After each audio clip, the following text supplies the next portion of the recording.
All right, Jesse on Fire, welcome back to the channel. Now we're going to talk about the real reason that this Leon Edwards and Jorge Masvidal fight got made. And I'm going to explain it all to you guys because there is a real reason no one is talking about, right? Now, if you like the content, subscribe and ring the bell. Now, I just did a video about how Masvidal was threatening draconian repercussions if he wasn't able to get a fight. And he instantly got a fight. That should tell you how much power Jorge Masvidal has in the UFC. But here's the real thing, okay? Jorge Masvidal and the UFC have aligned agendas here.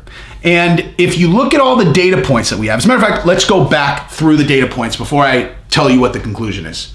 So you have Colby and Kamaru, Colby and Kamaru, the #1 pound for pound fighter in the world, deservedly so, about to fight in a month or two, right?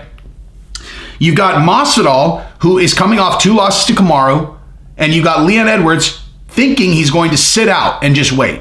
Because if he waits, he thinks he's going to get the next title shot, and he's operating under the assumption that Kamaru is going to win, right? So that's possible. I mean, I would say everyone assumes it's likely that Kamaru is going to win. I have learned to never count out a motivated opponent, like especially like Colby Covington, who's like, if you think about his UFC career, he's lost once, right? He's lost once in the UFC that I'm aware of. And it was to Kamaru in one of the most drag-out banger fights ever. And yes, Kamaru has gotten a lot better since then. And that's the main reason. Like if you're looking at smart money and you're like, okay, why does it seem like Kamaru is such a shoo-in for this fight? It's because everyone knows Kamaru's gotten much better, more devastating with his punches, and he broke Colby's jaw in the first fight, you know? But anybody who's completely counting Colby out is out of their fucking mind. Colby is a gamer, a killer, a person who has always been at the top of whatever sport he was in. So wrestling, UFC, etc. But here's the deal.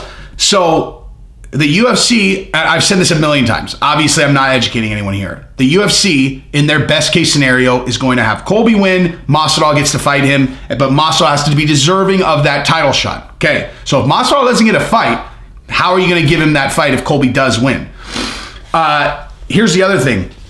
If you're Leon Edwards and you know the smart money is on Kamaru Usman to win, why would you fight anyone, right? Why would you fight anyone? Just sit out. Just sit out and wait.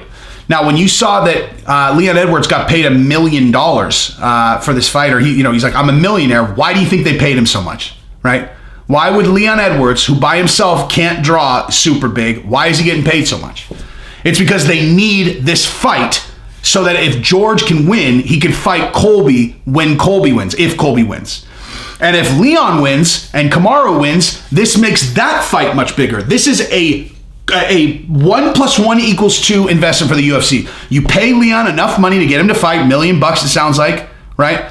And then that way, no matter what, you're in a tremendously better position. The only way that this ends up really bad, actually, for Leon is if Colby wins and then Leon wins. Because you want to know what happens then?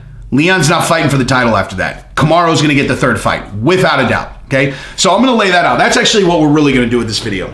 Well, I mean, we're doing all kinds of stuff with this video. I just educated everyone on why Leon just got $1 million. But first, here's what we're going to do. Okay, so if Kamaru wins and Leon wins, those two fight, and then Colby and Masvidal fight, right? Win-win all around. Not as big as if Colby and Masvidal fought for the title, but still, Leon and Kamaru is a bigger fight. The Colby and Masvidal fight's going to be huge no matter what. Now, if Colby wins and Masvidal wins, that's best case scenario for the UFC. And anybody who thinks that if Colby wins and Masvidal wins, that Kamaru's going to get an immediate title shot is out of their mind. That's not.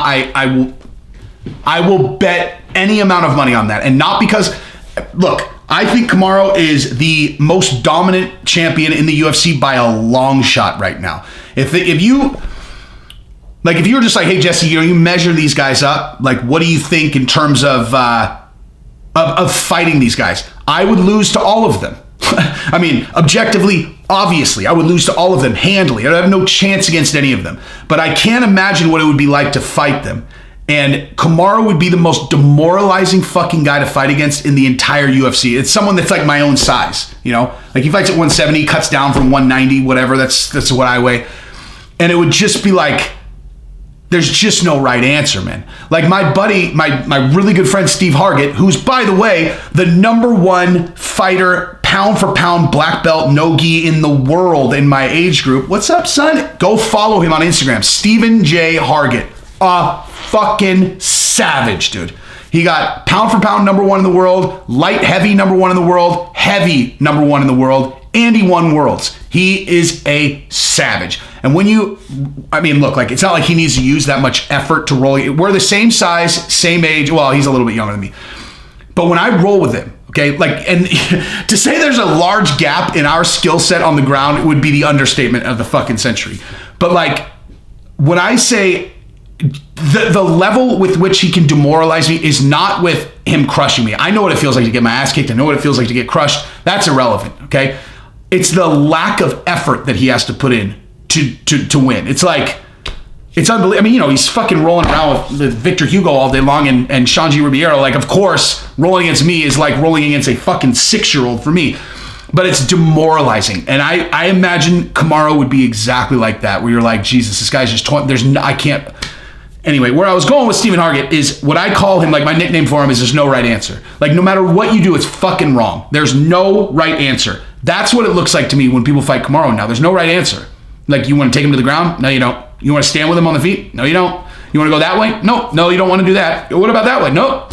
So it's like, okay, so if I stand up, I'm fucked. If I go to the ground, I'm fucked. If I punch in this way, I'm fucked. If I go this way, I'm fucked. If I try to kick him, I'm fucked. I'm fucked no matter what, right?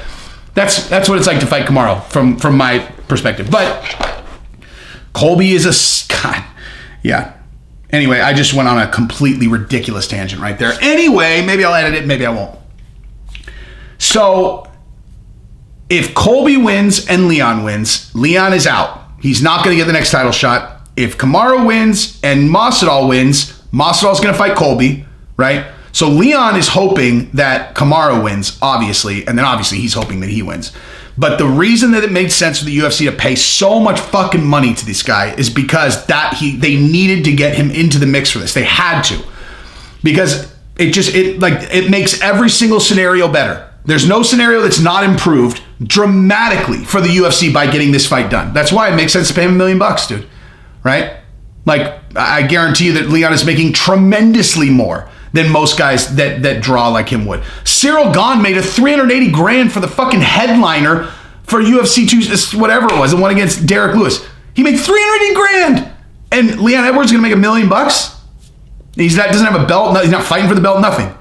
Okay, that should show you how important this fight was to get made as it relates to the welterweight division. So, anyway, go follow Stephen Hargett on Instagram. That's the reason I was talking about him so much. He's the world number 1. He's the fucking man.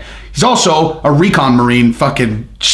He's John Wick in real life. He's also a black belt in Taekwondo, Muay Thai. He's a Muay Thai black belt, number 1 no-gi in the world, and could shoot you in the face from 100 yards with a fucking handgun that's this big. So, anyway, go give him a run. He also beats the shit out of me on the regular. So, there's that. Yeah, you want to get close to a guy who's... Look at this fucking loudmouth, man. I wish I could stick my foot down his throat. Well, he doesn't even have to try. He fucks me up all the time. So, there you go. Anyway, that's what I got. Subscribe to the channel. Ring the bell. Peace.